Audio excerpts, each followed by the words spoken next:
Bonsoir chers téléspectateurs, très heureuse de vous retrouver sur PDCI TV.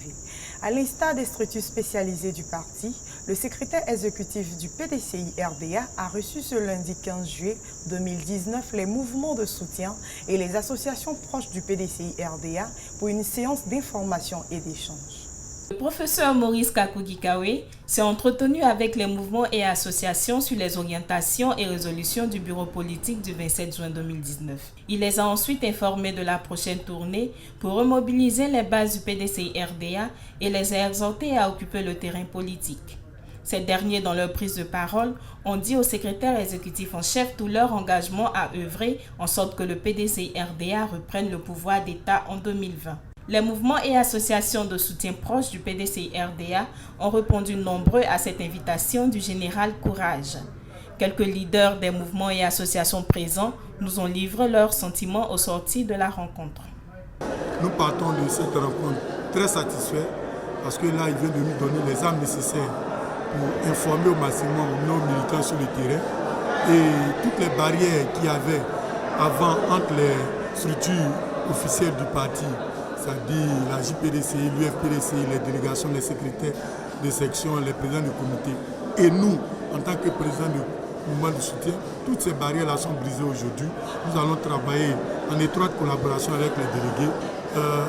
Ça nous va droit au cœur parce que nous allons inlassablement vers une victoire en 2020. Et au sortir de cette réunion, ce qui est retenu, c'est que les mouvements de soutien sont associés au programme du parti et dans ce programme il y a une tournée qui doit être effectuée dans toutes les communes de la Côte d'Ivoire.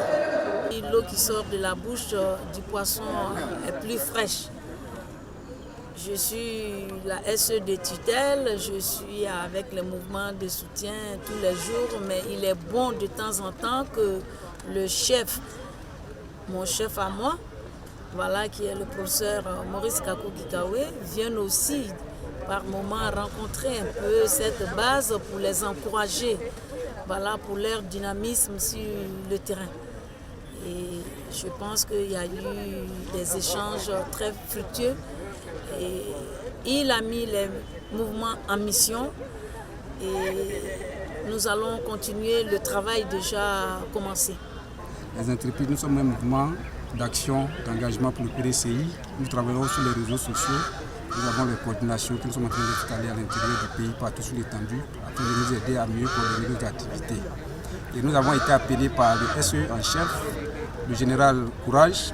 Il nous a donné des instructions pour dire que désormais, tous les mouvements doivent mettre leur coordination ou leur représentation à la disposition des délégués sur l'étendue du territoire, afin qu'ensemble, nous puissions travailler main dans la main pour la victoire du PDCI en 2020.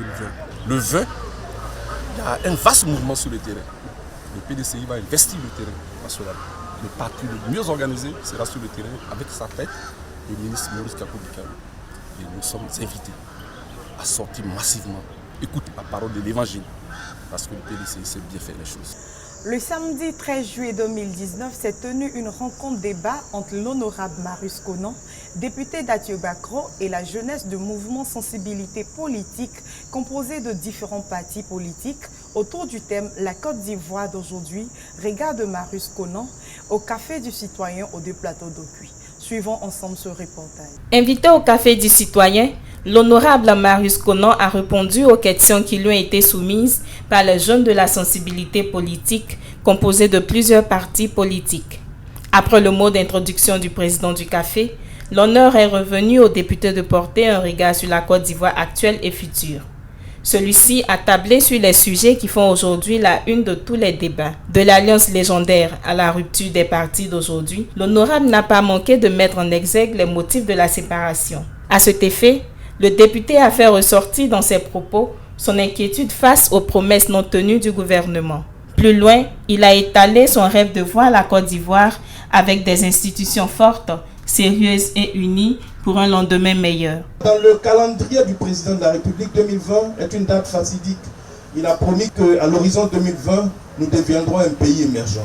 Je n'ai pas envie d'aller me concentrer sur une définition d'émergence, parce que les bailleurs et les différents acteurs intervenant au plan international ont donné une définition de l'émergence. Mais moi, je ne voyais pas cela comme ça.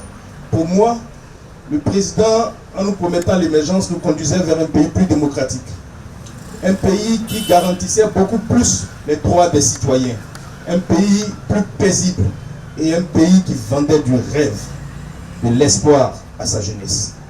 Aujourd'hui, je regarde la situation et puis j'ai de la peine.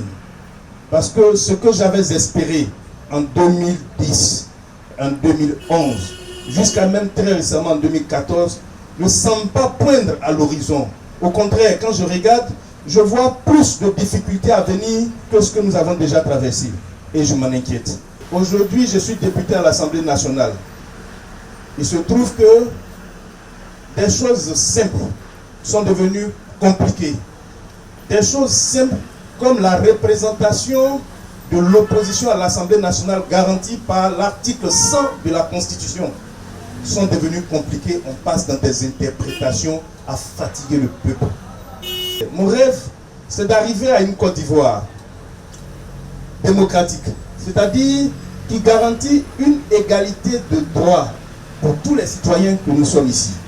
Une Côte d'Ivoire qui est une république qui donne une égalité de chances aux citoyens, de sorte que dans la compétition saine, nous puissions tirer les meilleurs et tirer notre pays vers le développement. Voici mon rêve. Mon rêve, c'est de voir une Côte d'Ivoire qui lutte véritablement contre la corruption.